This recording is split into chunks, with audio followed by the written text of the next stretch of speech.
मोक्षमार्गस्य नेतारं भेत्तारं कर्मभोभृतां ज्ञातारं विश्वतत्त्वानां वन्दे तद्गुणलब्धये।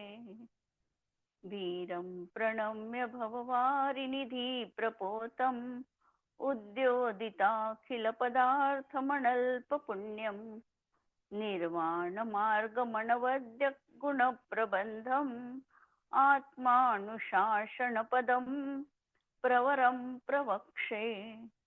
लक्ष्मीनिवासनिलयं विलीनविलयं निधाय हृदि वीरम् आत्मानुशासनमहं वक्षे मोक्षाय भव्यानां।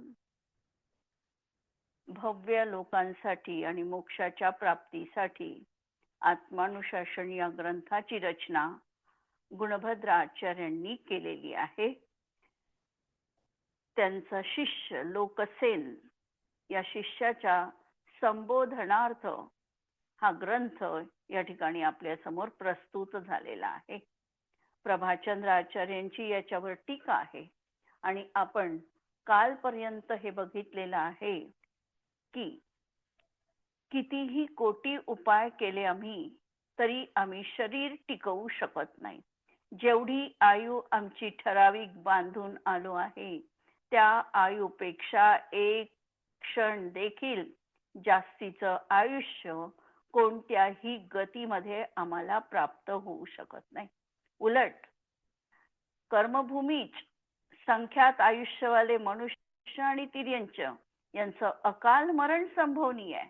म्हणजे आयुच्या आधीच त्याचं मरण होऊ शकतं, परंतु आयुचं उत्कर्षण, आयु वाढणं हे शक्य नाही. आयुमध्ये अशा प्रकारचं घडत नाही.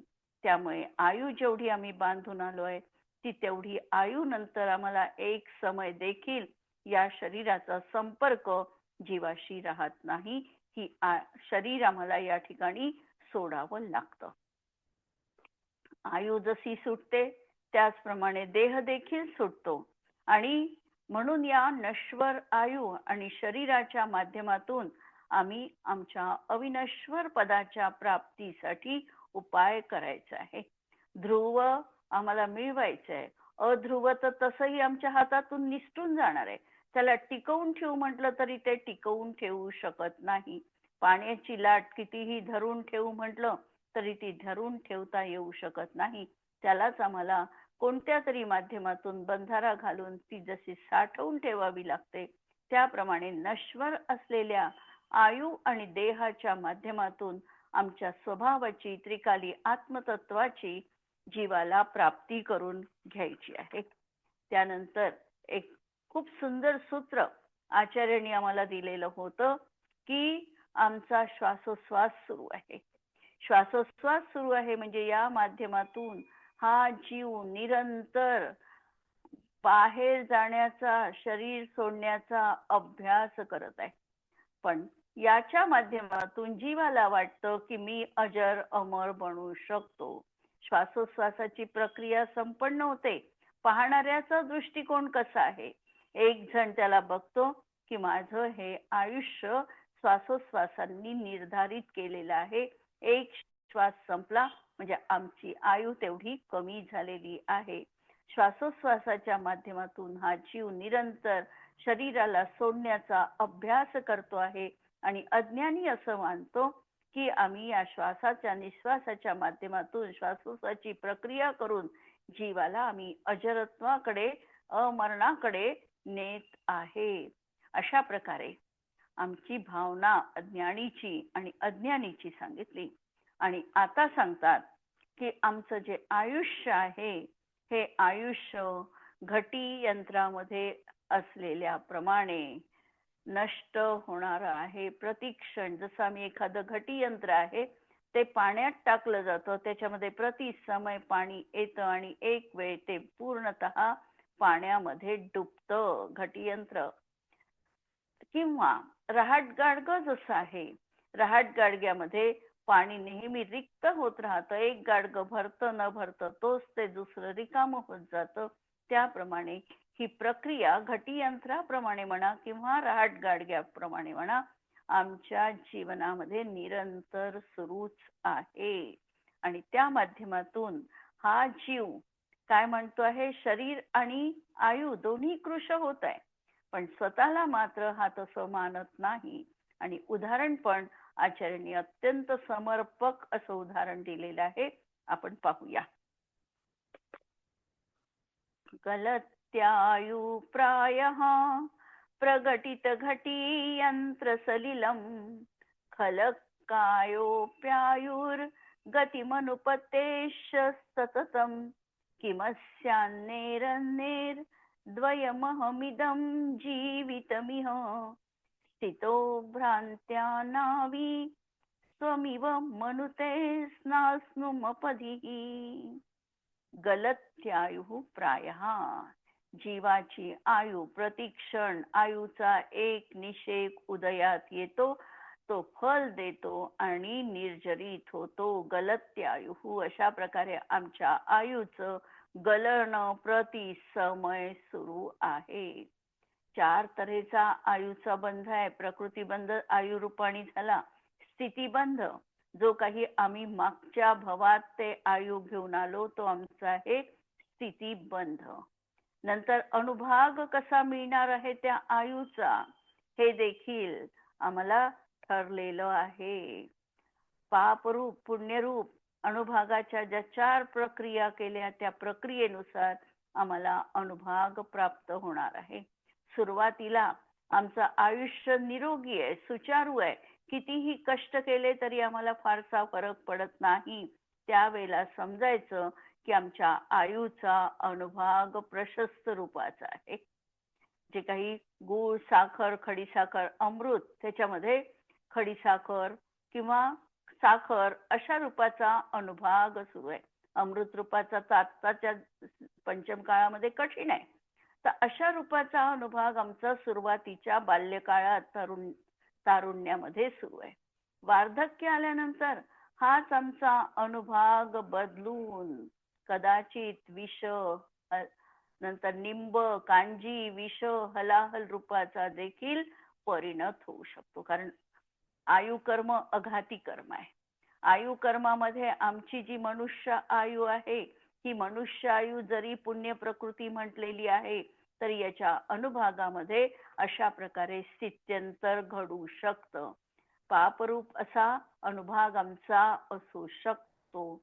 म्हणून त्याप्रमाणे आमची आयुची दिशा देखील निर्धारित होत आहे. आणि गलत्यायु, आमची आयु ही प्रति समय गळते आहे. आमच्या या आयुमध्ये जरी स्थिती उदीर्ण होत नाही किंवा स्थिती अपकर्षण आत्ता आम्हाला होताना दिसत नाही, तरी आमची प्रदेश अपकर्षण सुरू असू शकतं. म्हणजे आयुचे प्रदेश काही पुढे उदयात येणार असतील तर ते आता उदयात येऊ शकतात. एखादी व्यक्ती आहे, ती नशा करते आहे, मद्यपान करते आहे, अशा वेळेला तिची आयु क्षीण होते, म्हणजे तिची प्रकृती साथ देत नाही. या ठिकाणी जरी आयु पूर्णतः तो भोगणार आहे जी बांधून आला ती, परंतु मागचा जो काळ आहे त्याचा, याच्यामध्ये त्याच्यातले प्रदेश आधी उदीर्ण होऊन आल्यामुळे कदाचित त्याला तशा प्रकारचं जितकं फळ पुढे मिळायला पाहिजे होतं चांगल्या रूपाचं ते न मिळता तो कशा प्रकारे निर्बल बनतो किंवा औषधांच्या आहारी जातो. अशा प्रकारची त्याची कमकुवत अवस्था तिथे होते. ही सगळी प्रदेश उदीरणा म्हटल्या जाते.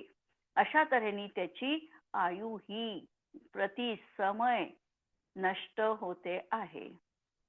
आणि प्रगटित घटी यंत्र सलिलम, सलिल म्हणजे पाणी, आणि पाण्यामध्ये ज्याप्रमाणे ते घटी यंत्र असतं त्याप्रमाणे याची आयु ही त्या ठिकाणी हळूहळू नष्ट होते आहे. आणि पुढे सांगतात खलह कायहा, काया आमची कशी आहे. कायेला आचार्य नेहमी उपमा देतात आहे की ही खल आहे, दुष्ट आहे. ही दुष्ट काया देखील आयुर अनुगमती, ही आयु म्हणजे ती पण काया आयूचं अनुसरण करते. म्हणजे ज्याप्रमाणे आयु प्रतिसमय कमी होते आहे, त्याप्रमाणे हे दुष्ट शरीर देखील या आयूच्या गतीचं म्हणजे नश्वरतेचं अनुकरण करत आहे. म्हणजे आमची काया देखील अशा प्रकारे नश्वरतेच्या मार्गावरच त्या ठिकाणी आहे. शक्ती क्षीण होत आहे. नंतर निरोगपणा कमी होतो आहे. जी यौवनामध्ये तेज होतं ते तेज कमी होत आहे. सामर्थ्य कमी होत आहे. अशा प्रकारे काये म्हणजे आयुप्रमाणेच ही काया देखील अशी नश्वरतेकडे झुकत जाते. दोन्ही एकमेकांचं अनुसरण करतात. आणि म्हणून या ठिकाणी परत सांगतात की किमस्यान्नेर द्वयम द्वयम इदम जीवितमिह. अशा तऱ्हेने जीवनाच्या मूल कारण काया आणि आयु हे दोनही क्षणभंगूर आहे. दोनही कसे आहे? क्षणभंगूर आहे. आणि त्या ठिकाणी हा जीव मात्र असं मानतो आहे भ्रांतीनी की एखाद्या चालत्या नावेमध्ये हा बसलेला आहे आणि याला झोप लागली. ती नाव रात्रभर चालते आहे आणि त्याला असं वाटतं आहे की मी अजूनही आहे त्याच ठिकाणी स्थिर आहे. त्याची ती जीवनात भ्रांती आहे. जर ती चलित असणारी नाव आहे आणि जर तो स्थिर स्वतःला मानत असेल तर त्याची जशी चूक आहे त्याप्रमाणे या चालत्या नावेत कोणत्या आयु आणि काया यांच्या या गमनशील नावेमध्ये हा बसलेला आहे. या दोन्ही सतत प्रवाहशील आहे आणि या नावेत बसून हा मनुष्य किंवा हा प्राणी अज्ञानी जीव असा विचार करतो आहे की मी मात्र स्थिर आहे. हे चालत आहे इकडे त्याचं लक्षच नाही. हे निघून चाललं हे त्याला ज्ञातही नाही आणि तो मात्र एका जागी असल्यामुळे स्वतःला अचल स्वरूप समजतो आहे, स्थिर समजतो आहे. आचार्य सांगतात की पहिल्यांदा तुझ्या जीवनातली जी भ्रांती आहे ती तू नष्ट कर. आयु घटत आहे हे सत्य तू मान्य कर आणि त्याचबरोबर काया देखील शिथिल होते आहे हे सत्य देखील तुला ज्ञात करून घ्यावं लागेल, मान्य करावं लागेल. मग आता तुला काय करायचं हे जीवनात हे तू ठरव.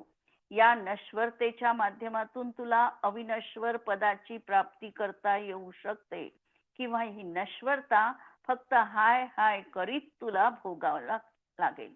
याच्यामधलं तुझं तर उत्कृष्ट कार्य हे राहील की या माध्यमातून या नश्वर अशा कायेच्या आणि आयुच्या माध्यमातून तू अविनश्वर अशा आत्मपदाची साधना करून घे.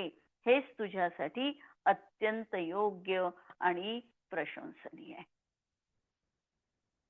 एक बी नावाचे कवी होऊन गेले मराठीमध्ये आणि ते म्हणतात की हा जीव कसा आहे तर हा जीव आहे जन विषयाचे किडे, त्याची धाव बाह्याकडे, आपण करू शुद्ध रस पान रे.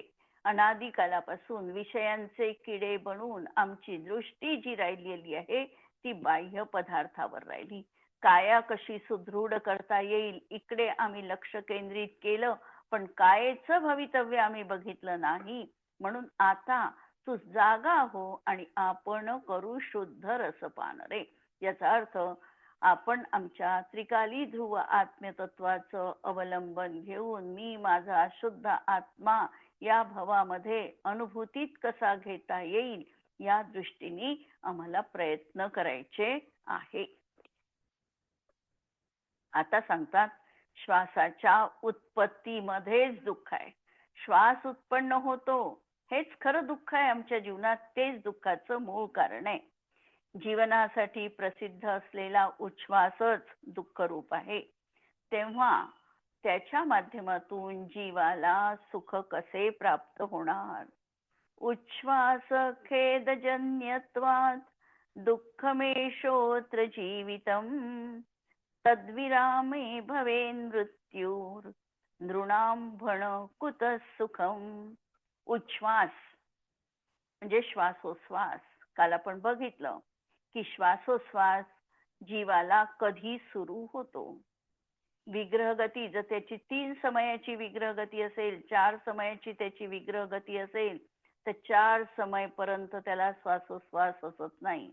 आहार पर्याप्ती ग्रहण केली त्या समयातही त्याला श्वासोश्वास सुरू होत नाही. नंतर पर्याप्ती पूर्ण होण्यासाठी एक अंतर्मुहूर्तचा कालावधी त्याला लागतो.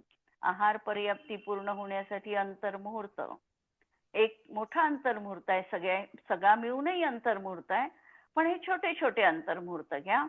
तर एक अंतर्मुहूर्त आहार पर्याप्तीसाठी, नंतर शरीर पर्याप्ती त्याची पूर्ण होते, नंतर इंद्रिय पर्याप्ती पूर्ण होते आणि त्यानंतर 4थ्या क्रमांकावर त्याची श्वासोश्वास पर्याप्ती पूर्ण होते. ज्या वेळेला त्याची श्वासोश्वास पर्याप्ती पूर्ण होते त्यावेळेला त्या समयात श्वासोश्वास नामकर्माचा उदय सुरू होतो. तोपर्यंत त्याला उदय असत नाही. श्वासोश्वास नामकर्माचा त्याला उदय असत नाही. मग आता हा जो श्वासोश्वास आम्ही घेतो आहे जीवनात, हा तर बाह्य काय सांगितलं, प्राण सांगितला. हा सांगितला अनुपचरित असद्भूत नयानी जीवाचा प्राण म्हटलं. ज्या अर्थी असद्भूत आहे, लक्षात घ्यायचंय हा जीवाचा स्वभाव नाही. सिद्ध तिथे श्वासोश्वास घेत नाही. नंतर जेव्हा 13व्या गुणस्थानाचा अंत समय तो सूक्ष्म क्रिया प्रतिपाती तो ध्यान करतो, त्यावेळेला त्याला किती प्राण असतात? 13व्या गुणस्थानामधल्या जीवाला 4 प्राण. किती प्राण असतात? कोणते? 4 सुरुवातीला. काय बल, नंतर काय बल, आयु, श्वासोच्छ्वास आणि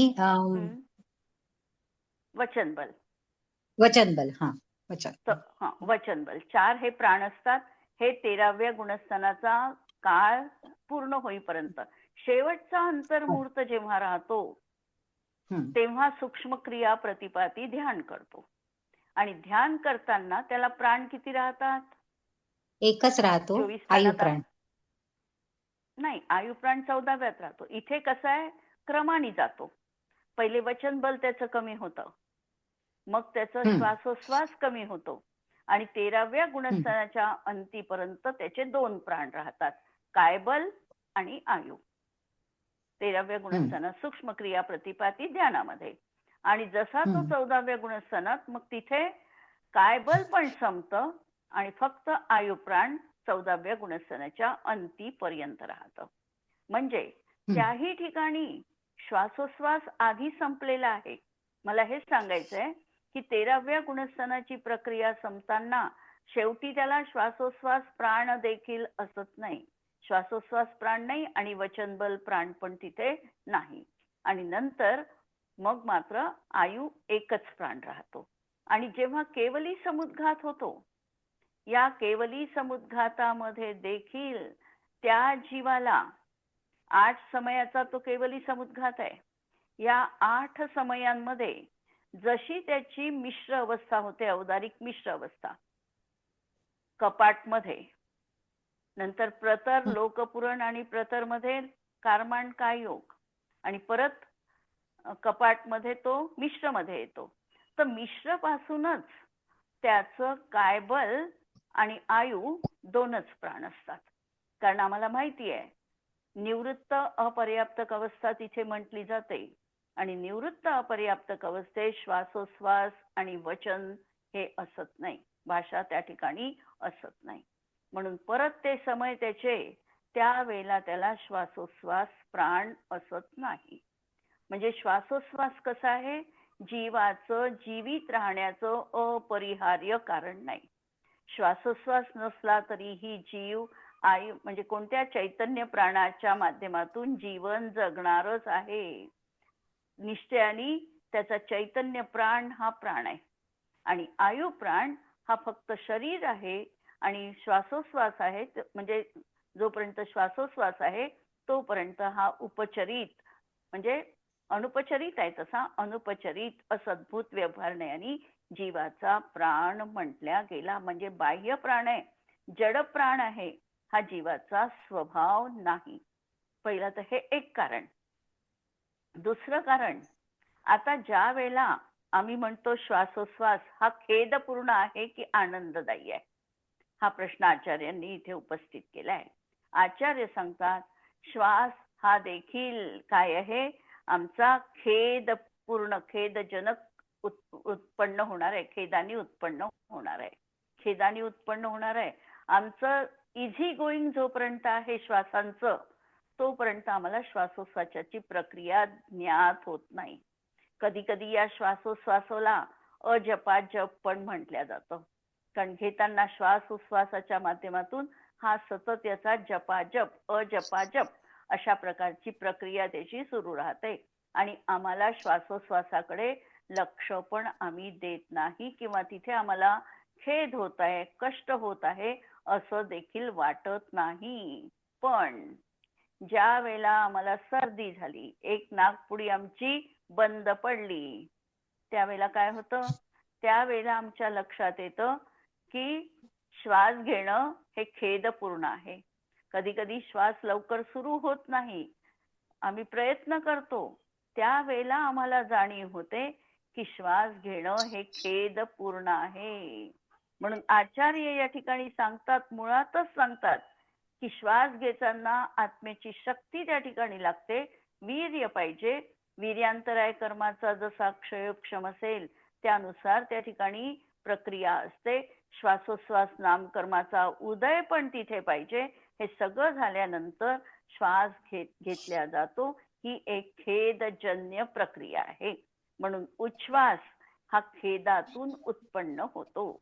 उच्छ्वास हा खेदजन्यत्वात् दुःखम एषः अत्र जीवितम. आणि जोपर्यंत श्वासोश्वास आहे तोपर्यंत हा जीवित आहे असं म्हटल्या जातं. म्हणजे जीवित आहे याचा अर्थ दोन दृष्टीने लावायचा. आत्मा तर अजर अमर आहे शुद्ध द्रव्यार्थिक न्यायाच्या दृष्टीतून, परंतु पर्याय दृष्टीने याचं मरण कधी म्हटल्या जातं, याचा श्वास संपला याचं मरण झालं असं म्हटल्या जातं. म्हणजे ही पर्याय संपली आहे हे निश्चित त्या ठिकाणी होतं. म्हणजे त्याचा अभाव. मग तद विरामः भवेन मृत्यू नृणाम भणः कुतः सुखम. आणि अशा त्या विभावामध्ये तू जगतो आहे, जे तुझं नाही आहे त्याच्या माध्यमातून, म्हणजे तुला एक प्रकारे सहारा घेऊन जीवन जगावं लागतंय. मग जर सहारा घेऊन तुला जीवन जगावं लागतंय, म्हणजे तुझी पराधीनता जर आहे, तर त्या पराधीनते सुख कसं असणार. कारण स्पष्ट आचार्यांनी आधीच केलं की पराधीनता जिथं आहे तिथं दुःख आहे, स्वाधीनतेत सुख आहे, अनाकुलतेत सुख आहे. आणि या ठिकाणी तर आकुलता आहे, पराधीनता आहे, आणि म्हणून या ठिकाणी जीवाला सुख असू शकत नाही. म्हणून क्षणी क्षणी हाच करावा विचार, तरावया पार भवसिंधू. नाशवंत देह जाणार सकल, आयुष्य खातो कार. आणि म्हणून सावधान सावधान व्हायचं आहे, आम्हाला सजग व्हायचं आहे की मला जीवनात काय करायचंय. हा दुर्मिळ असा मनुष्य भाव मला जीवनात प्राप्त झालेला आहे, आणि याच्या माध्यमातून आणि नश्वरतेचा अवलंबन घेऊन, म्हणजे या शरीराचं, या प्राणांचं, या निरोगीपणाचं, या कायेचं, या आयुचं, या अवलंबनातून याच्या पलीकडचं जे काही अदृश्य जगत आहे, जे शाश्वत जगत आहे, त्या जगामध्ये आम्हाला वाटचाल करायची आहे. वितराग भाव जीवनात आम्हाला प्राप्त करायचा आहे. म्हणून सुख, शरीर सुख देऊ शकत नाही. शरीराचा संबंध हा दुःखाचंच कारण आहे. देहाच्या प्रती स्नेहाचा त्याग ज्या वेळेला होईल, आम्ही देह तर सोडू शकत नाही, किंवा सोडायला आचार्यांनी सांगितलं पण नाही. देह तर आम्ही जो प्राप्त आहे तो भोगावा लागणार आहे, पण या देहाप्रती जी अत्यंत आसक्त वृत्ती आहे याचा तर जीवनात आम्ही निश्चितपणे त्याग करू शकतो. थोडस देहाला जर इग्नोर आम्ही करत राहिलो, थोडं देहाच्या छोट्या मोठ्या कुरबुरीकडे आम्ही लक्ष दिलं नाही आणि सांगितलं की हे दैनंदिन नित्य कर्म तुला करावंच लागतं, एवढ्या गोष्टी तुझ्या जीवनात अपरिहार्य आहे, तर आपोआपच देहाविषयीचा ममत्व भाव कमी होऊन वितराग भाव प्रगट होऊ शकतो. आणि जो वितराग भाव अनाकुलता रूप असल्यामुळे, स्वाधीन असल्यामुळे सुखाचं कारण आहे. आता पुढे आचार्य सांगतात की संसार जो काही जीवाला प्राप्त झालेला आहे, या संसारामध्ये याचं जीवन काल किती आहे. एखादा उंच वृक्ष आहे, या उंच वृक्षावरून एखादं फळ खाली जमिनीवर पडतं आहे आणि खालची जमीन म्हणजे मृत्यूभूमी आणि वरचा वृक्ष म्हणजे जन्म. या जन्म आणि मरणात फळ पडलेलं आहे, जमिनीला अजून स्पर्श झाला नाही, मधला जो अंतराळ काळ आहे, हा काळ म्हणजे जीवन आहे. तसंही आम्ही म्हणतो जन्म आणि मृत्यूच्या मधला जो काळ आहे तेवढंच आमचं जीवन आहे. आता हे जीवन किती कमी आहे, किती अल्प आहे. झाडावरून खाली फळ पडण्यासाठी जास्त काळ लागणार नाही. आमचं हे शरीर देखील अशाच प्रकारचं आहे, जन्म झालेला आहे. जन्म झाल्यानंतर त्या पहिल्यांदाच मनुष्य जन्म असेल तर गर्भातच त्याचा कितीतरी काळ निघून गेलेला आहे. नंतर बाहेर आल्यानंतर सुद्धा आम्हाला एवढं ज्ञान नाही किंवा आम्हाला शक्ती क्षीणता आहे, तिथे स्वतंत्रता नाही, आम्हाला पराधीन राहून जगावं लागतं आहे. बाल्यकालामध्ये देखील आमचा काळ निघून गेला. नंतर या सगळ्या काळामध्ये आम्हाला कधी कधी शोक, रोग, अशा प्रकारच्या व्याधी आणि सगळ्यात महत्वाचं म्हणजे आमचं समजा आयुष्य निर्धारित आहे, तर त्या आयुष्यातला अर्धा काळ आमचा झोपेत गेलेला आहे. 12 तासाचा दिवस आणि 12 तासाची रात्र धरली तर समजा 100 वर्षाचं आयुष्य असेल तर आमचा 50 वर्षाचा काळ कुठे गेलेला आहे, झोपेमध्ये गेला. उरलेल्या काळाचं आम्ही जर असंच डिस्ट्रीब्युशन करत राहिलो तर आमच्या धर्मध्यानासाठी आम्हाला किती समय प्राप्त होतात, किती वेळ प्राप्त होतो, याचा आम्हाला विचार करायचा आहे. आणि त्याही काळामध्ये जर आम्ही दुर्लक्ष केलं, आमचा उपयोग जर आम्ही योग्य तत्वाकडे लावला नाही, तर आम्हाला शेवटी मृत्यूच्या मुखात तर जावं लागणारच आहे. हे भवितव्यता आमची आम्हाला स्वतः आमच्या प्रतीतीत यायला हवी आहे. श्लोक 74 नंबरचा. जन्मताल द्रुमांजंतु फलानी प्रच्युतान यद अधः अप्राप्य मृत्युभू भागमंतरे स्यु कियच्चिरम. जन्म तालद्रुमात, जन्मरूपी तालवृक्ष म्हणजे तालवृक्ष म्हणजे उंच झाड, तर त्या तालद्रुमात, द्रुम म्हणजे झाड, त्या झाडापासून जंतुरूपी फल म्हणजे हा मनुष्य रूपी जीवरूपी फळ काय झालेलं आहे, प्रच्युतानी अधः, अधः म्हणजे खाली पडलेलं आहे. आणि अप्राप्य मृत्युभूः भागम अंतरे, अशा प्रकारे ते मृत्यूला त्या ठिकाणी मृत्यूरूपी जमिनीवर ते पडणार आहे. तर या काळामध्ये हा जीव किती काळ अशा या दोनच्या मध्ये राहू शकतो, अंतराळात राहू शकतो, अत्यंत थोडा वेळ. या ठिकाणी जर आम्ही आपला नियम लावला तर नियमाप्रमाणे तर लगेचच ते खाली पडणार आहे, पण या ठिकाणी हे समजा आम्ही जेवढी आयु आमची निर्धारित करून आलेलो आहे तेवढा काळ आम्ही या संज्ञेला जीवनात प्राप्त होणार आहे. म्हणून आमच्या देहात परत आचार्य त्याच याच्यावर येतात, निष्कर्षावर, की असं हे देहादी क्षणभंगूर आहे. वारंवार आम्हाला आचार्य सजग करण्याचा प्रयत्न करत आहे आणि आत्मज्ञानाची महती आम्हाला जीवनात पटवून देत आहे. म्हणून त्याच्या प्रभावाने आपण अविनाशी पदाची साधना करायला हवी आहे. आता आचार्य सांगतात पुढेच्या श्लोकामध्ये, पुढचा श्लोक तर अत्यंत सुंदर उत्प्रेक्ष अलंकार या ठिकाणी वापरलेला आहे.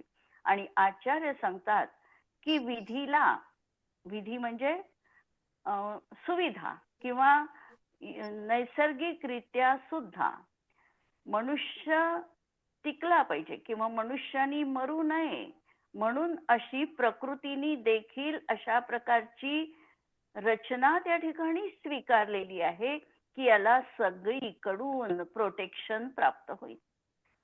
पहा, आमची जर आम्ही 3 लोकाची रचना बघितली तर 3 लोकाच्या रचनेमध्ये खालचा जो भाग आहे हा नरकाचा भाग आहे. नरकाच्या नंतर म्हणजे आमचं नरकाचे पहिल्या नरकाचे जर आम्ही 3 भाग केले तर अब्बबहुल भागामध्ये नारकी जीव आहे. नंतर खर आणि पंक भागामध्ये असुर म्हणजे भवनवासी आणि व्यंतरवासी देवांची निवासस्थान आहे. त्यानंतर आमचा मध्यलोक येणार आहे. मध्यलोक संपत नाही म्हणजे मेरू पर्वताच्या वर एक बालाच्या अंतराने परत ऊर्ध्वलोक सुरू होणार आहे. 16 स्वर्ग, त्यानंतर नवग्रह, नंतर 5 9 अनुदिश आणि 5 अनुत्तर आणि त्यानंतर सिद्धशिला आणि पुढेही अजून गेलं की वात वलय. अशा प्रकारे ही संपूर्ण रचना आहे.